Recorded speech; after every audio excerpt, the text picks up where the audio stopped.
यह dictation 5 second बाद start होगी, तब तक आप रेडी रहें।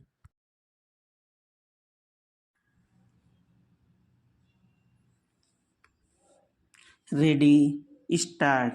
यह अच्छा हुआ कि वित्त मंत्री निर्मला सीतारमण ने यह स्पष्ट किया कि सभी पक्षों से बात करके चुनावी चंदे की कोई नई व्यवस्था लाई जाएगी। यह आवश्यक ही नहीं, अनिवार्य भी है, क्योंकि यदि चंदे की कोई नई व्यवस्था नहीं बनाई जाती या फिर चुनावी बॉन्ड की पुरानी योजना में वांछित परिवर्तन कर उसे नए रूप में नहीं लाया जाता, तो देश की राजनीति फिर से काले धन से संचालित होने लगेगी।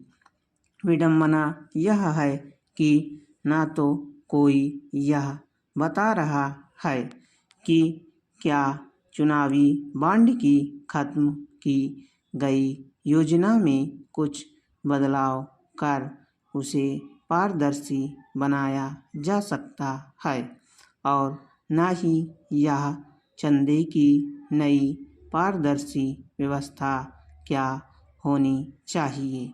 यह तो स्वीकार्य नहीं कि चंदे का लेन देन उसी तरह होने लगे जैसे चुनावी बॉन्ड योजना के पहले होता था, और जिसमें किसी को पता नहीं चलता था कि किसने किसको कितना पैसा दिया।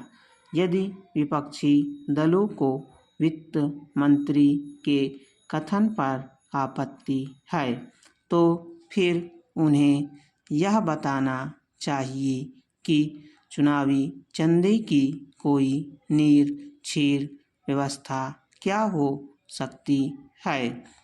क्या यह विचित्र नहीं कि सुप्रीम कोर्ट की ओर से चुनावी बॉन्ड योजना खत्म किए जाने पर विपक्षी नेताओं समेत अन्य अनेक लोगों ने खुशी तो खूब जताई, लेकिन किसी ने भी यह नहीं बताया कि भविष्य के लिए चंदे के लेन देन का कौन सा तरीका उपयुक्त रहेगा और कैसे राजनीति में काले धन के इस्तेमाल को रोका जा सकता है।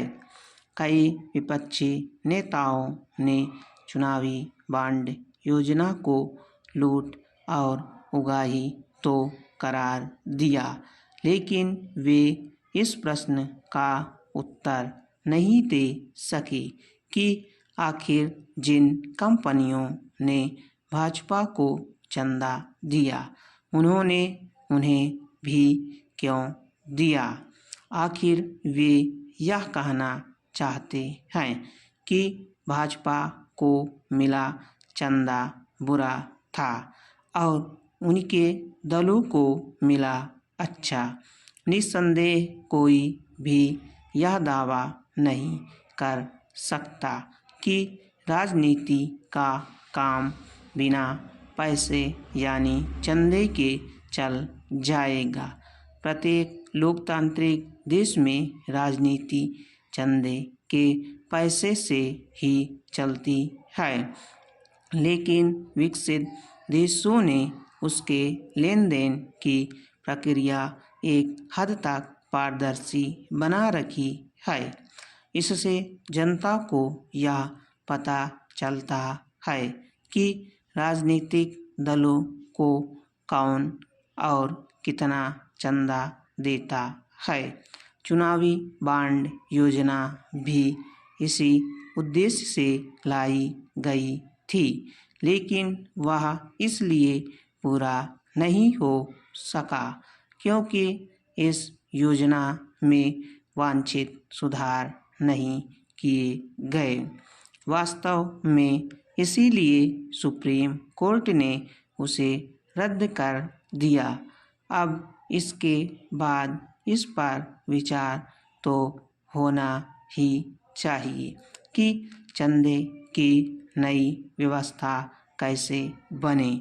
यह तभी संभव होगा जब सभी राजनीतिक दल इस पर गंभीरता से चर्चा करेंगे। उन्हें यह बुनियादी बात समझनी होगी कि चुनावी बॉन्ड योजना के खत्म होने पर खुश होना भर पर्याप्त नहीं है। चंदे की कोई नई पारदर्शी व्यवस्था जितनी जल्दी बने उतना ही बेहतर है। स्टॉप।